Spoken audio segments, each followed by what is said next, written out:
Hi guys, আমি ষষ্ঠী করতে চলে এসেছি। এই গরমের মধ্যে কোনো ভিডিও আসার সময় করতে পারিনি, তো আমার সাথে আমার বড় ননদের মেয়েকেও নিয়ে চলে এসেছি, কারণ ওর মা বাবা আসবে না। আর পাপাকে আজকে দুই দিকে দুটো ঝুঁটি বাঁধিয়ে পুরো মেয়ের মতন সাজিয়েছি। আর এই দেখো আমাদের ঘরের বারান্দাটা কি সুন্দর কালার হয়েছে, পুরো পিঙ্ক কালার। তো ঘরটা বারান্দাটা খুবই সুন্দর লাগছে। তোমাকে পুরো রুমের ভিডিওটা অবশ্যই তোমাদের সাথে শেয়ার করব। আর আমি এই গরমের শাড়ি টাড়ি কিচ্ছু পরিনি। আমাদের এই রিচুয়ালসটা আছে যে ষষ্ঠীর শার্ট দেয় না, এটা হচ্ছে এইটাতে করে শার্ট দেয়। এটার মধ্যে বট পাতা, এই ইয়েলো কালার যে দড়ি দেখছো না, এগুলি হাতে পড়ায়। আম আছে, লিচু আছে, খেজুর আছে। এটা কি ফল আমি জানি না, এটা কি ফল। আর এই যে মানে এইসব নিয়ম আছে আমাদের দিতে হয়। তো এসেছিল, কিন্তু ওর অফিস থেকে কল করেছে, গাড়ি ঢুকেছে, আর্জেন্ট আসতে হবে, তো চলে গেছেন। তরকারিটার ভিতরে তো অন্ধকারে।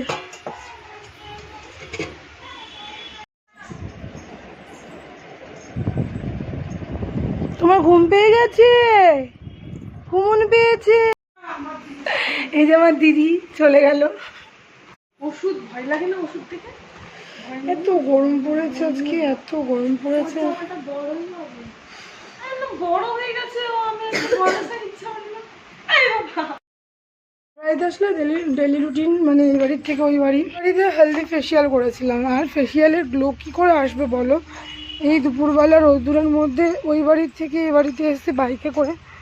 আর আমার ফেসিয়ালের গ্লো গেছে সর্বনাশ। যে মশলা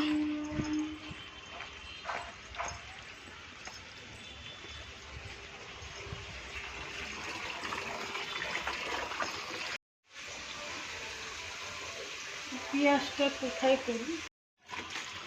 বাবার জন্য একটু টক দই নিয়ে গেছে, জানি না খাবে কি না first time, but doctor okay daily 2 চামচ 3 চামচ করে টক দই দিতে বলেছেন। টক দই দিলে বাচ্চার ওজন বাড়ে। আর ও এত ক্যান ক্যান ক্যান ক্যান করে না, ও শুধু আমাকেই পছন্দ, আর কাউকে পছন্দ না। মায়ের কাছে ভালো থাকে। এবার মা এখন রান্না না করে পারে। আজকে রান্না হচ্ছে আর মাছ, কাতলা মাছ, আর কি কি করছে মা জানি না। আমি তো বলছি গরমে এত কিছু করতে হবে না, তাও দেখো ফেসিয়ালের হালকা গ্লোটা বোঝা। 1 বছর হতে চললো, এখনো পর্যন্ত কোনো খাবার ও মানে শক্ত খাবার খাবে না। সেই খাবারটা একদম পাতলা করে এই যে বোতলে ভরে দেবো, সেইটাও চুষে চুষে খাবে। আজকে গরম বলে এমনিতেই মানে খিচুড়ি মিচুড়ি বানায়নি, কারণ ও খাবে না। এটাও বললাম বলে খাবার বন্ধ। সেটা পুরো পাতলা লিকুইড হয়ে যাবে, তারপরে ওটা খাবে। তাহলে এরকম করে খেলে এরকম বাচ্চাদের কোনো কিছু গায়ে লাগবে? একদম লাগবে না। যতই হেলদি খাবার খায় না কেন, একটু খাবারটা যদি গাঢ় করে না খেলে সেটা পেটেও থাকে না। আর ওর মানে এমন সমস্যা আমি পড়েছি, মানে ওর থেকে ছোটো ছোটো বাচ্চারা দেখি ভাত চটকে দিলে খেয়ে নেয়, ওকে তো চটকে দিলে কেউ পেস্ট করে দিলেও খায় না। যতক্ষণ পর্যন্ত না খাবার একদম পাতলা জল হবে ততক্ষণ পর্যন্তও খাবে না। এই যে জোর করে খাওয়ালাম কিছুক্ষণ আগে, খাবারটা একটু স্লাইট পেস্ট করেই ছিল, গাঢ় হয়েছে, বমি করে দিলাম। এখন ওই খাবারটার মধ্যে জল মিশিয়ে দুধ মিশিয়ে একদম পাতলা করে দিলাম, এখন খাচ্ছেন। এমনভাবে বমি করেছে, মানে পুরো স্নান হয়ে গেছিলাম, আবার এই চেঞ্জ করতে হলো, স্নান করতে হলো। কখন খাবে কে জানে, ঘুমিয়ে ঘুমিয়ে খাচ্ছে, ভালো লাগে না। মানে ও ঘুমিয়ে খেয়ে ওকে আমি খেতে বসলে আমার খাওয়া হবে না, ওর ঘুম ভেঙে যাবে, এরকম ঘুমায়, বলার কোনো ভাষা নেই। তো এখন আমরা খেতে বসে গেছি। এই দেখো মা কাতলা মাছের তেলটা করেছিল বেগুন দিয়ে। মানে মা চেয়েছিল অনেক কিছু রান্না করবে, কিন্তু আমি আর দিদি কোনো কিছু রান্না করতে দিইনি, কারণ গরম, এত কিছু রান্না করার কোনো দরকার নেই। আর এটা রান্না হয়েছিল দই কাতলা। তো কাতলা মাছটা একদম ফ্রেশ ছিল, আর এত সুন্দর মা রান্না করেছে, কোনো রান্না খেয়েই কোনো সাইড এফেক্ট হয়নি। আর এইখানে পাশে তো বক বক করে যাচ্ছিলো, আর আমি খেতে বসেছি। আর বলছে মাসি তুমি খাচ্ছ সেটার ভিডিও করবা। আর এইখানে দুটো আর মাছ নিয়েছি, আমি স্পেশালি মাকে বলেছিলাম মা আর মাছ এনো, কারণ মায়ের হাতে আর মাছ খেতে আমার খুব ভালো লাগে। তো এত সুন্দর রান্না হয়েছিলো, যেমনি আর মাছ তেমনি দই কাতলা। আর দীপের জন্য দই এনেছিল, মিষ্টি এনেছিল, কোল্ড ড্রিঙ্কস এনেছিল, ওইগুলি ওর জন্যই আমরা রেখে দিয়েছিলাম। 4 রকমের না 5 রকমের মিষ্টি এনেছিল মা, ওইগুলি আমরা কেউ কিছু খাইনি আর খাচ্ছিলাম আর বলছিলাম সত্যি মা আজকে রান্নাগুলি এত ভালো হয়েছে, এত ভালো হয়েছে বলার কথা না। তো সবাই খেয়ে নিয়েছিল, আমি আর মা লাস্টে খেতে বসেছিলাম কারণ পাপাকে খাইয়ে। তো ফিরে এসছি বিকালবেলায়। দুপুরবেলা বাবুর শরীরটা ভালো লাগছিলো না, বাচ্চা মানুষ তো রাস্তা দিয়ে এসেছে, মনে হয় নজর টজর লেগেছে, বমি করছিলো। তো বাবুর অনেক কটা জামা হয়েছে, আগেরগুলি দেখিনি। যে এই জামাগুলি মা কিনেছে 2টো সেট, এই একটা গ্রিন, মানে গ্রিন না এটাকে কী বলে, কেন এটাকে কী কালার বলে, গ্রিন টাইপেরই বলে, ও এটাকে সি গ্রিন বলে। আর এটা ইয়েলো, এখানে অনেকটা ডার্ক লাগছে বাট কালারটা লাইট। ডার্ক লাগছে কেন এটা এখন জানি না। তো এই সেই গেঞ্জিগুলি হয় না, মানে তোমাদের দেখাচ্ছি, অনেক বড়। মা বলছে এটা নাকি ও কখন পরাবে, শীতকালে পরতে পারবে। এই যে ফুটো ফুটো ফুটো ফুটো। তো এই একটা গেঞ্জি,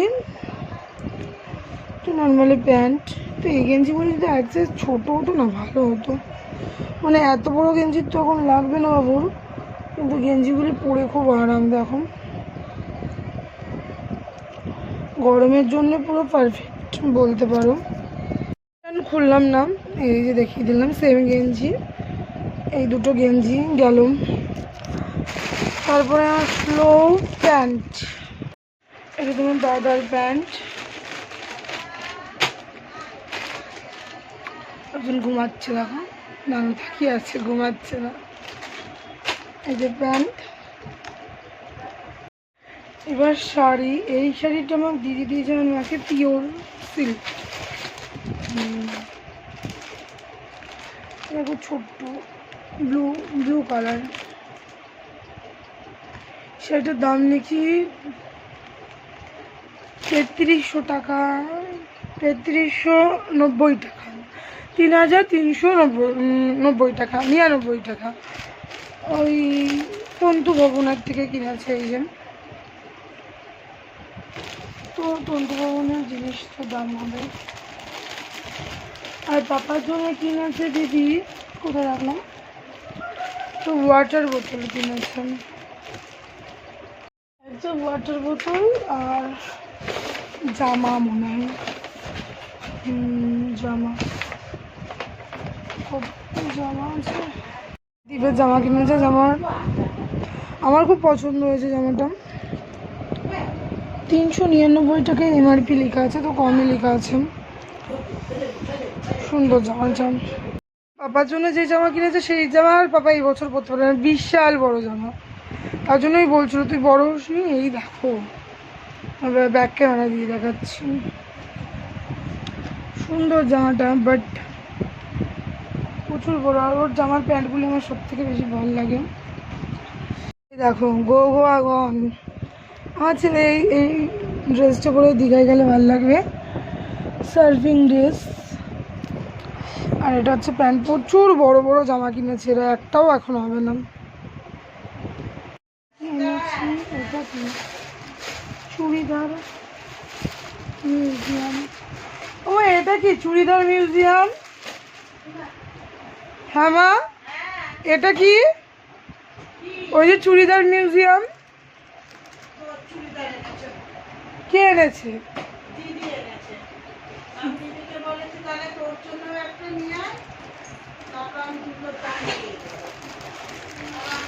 আমার জন্য আবার চুড়িদার।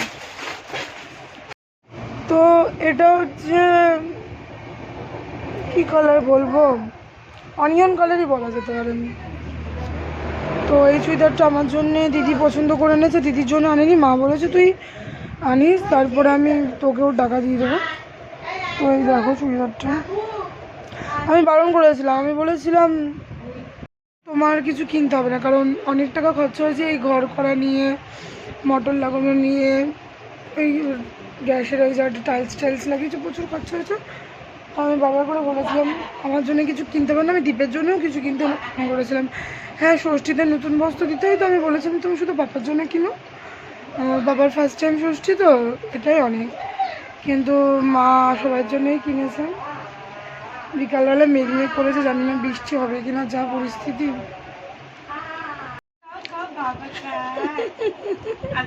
Half ticket. তো এখানে আমি এই মিষ্টিগুলি খেতে পছন্দ করি বলে তোমার দাদা এই মিষ্টিগুলি এনেছেন। তো আমি বলেছিলাম বরুণ খার দোকান থেকে আনবা, বরুণ খার দোকান থেকে এনেছে। মা আবার বকছিল যে কত মিষ্টি আছে, তুমি আবার কেন এইসব মিষ্টি এনেছো। তো এই দেখো তোমাদের দাদা। তারপরে বিকালবেলা আমি একটু বাজারে চলে গেছিলাম। তো আমার বড় ননদের মেয়ে এসে ওর জন্য জামা কিনতে, তোদের জন্য কিছু কিনা হয়নি, তোদের জন্য মা টাকা দিয়েছিল তোদের জামা কিনতে, আর দীপের জামাটা চেঞ্জ করতে, আর পাপার জামাগুলো সব বড় বড় ছিল ওইগুলো চেঞ্জ করতে। আমি আর দিদি সন্ধ্যে সন্ধ্যে বাজারে বেরিয়ে গেছিলাম। চোখে পাড় এসছে, চোখ টোক দেখিয়ে কত তাড়াতাড়ি বাড়ি আসবো, তার জন্যে বাজারে গেছিলাম। তোমাদের তারপরে ভিডিওটা কন্টিনিউ করতে পারি। পাপার জামাটা মানে 3টে জামাই খুব বড় ছিল, তো একটা বেবি এক থেকে কেনা ছিল আর দুটোর মামুর দোকান থেকে নিয়ে আসা ছিল। তো সব জামাগুলোই পাল্টে নিয়ে আসলাম। আর আমার ননদের মেয়ে যে এসছে ওর জন্য একটা জামা কিনে নিয়ে আসলাম, তোর জন্য দুটো প্যান্ট। আর দীপের জামাটার বোতামগুলি না খুলে আসলে, তাই এত টাকা দিয়ে জামা কিনেছি বোতাম খুলে যাচ্ছে, ওইটাও চেঞ্জ করে নিয়ে আসলাম। আর দিদির জন্য একটা চুড়িদারের পিস বানাতে দিয়েছিলাম। আর চোখের পুরো 12টা বেজে গেছিলো, পুরো অন্ধ হয়ে গেছিলাম।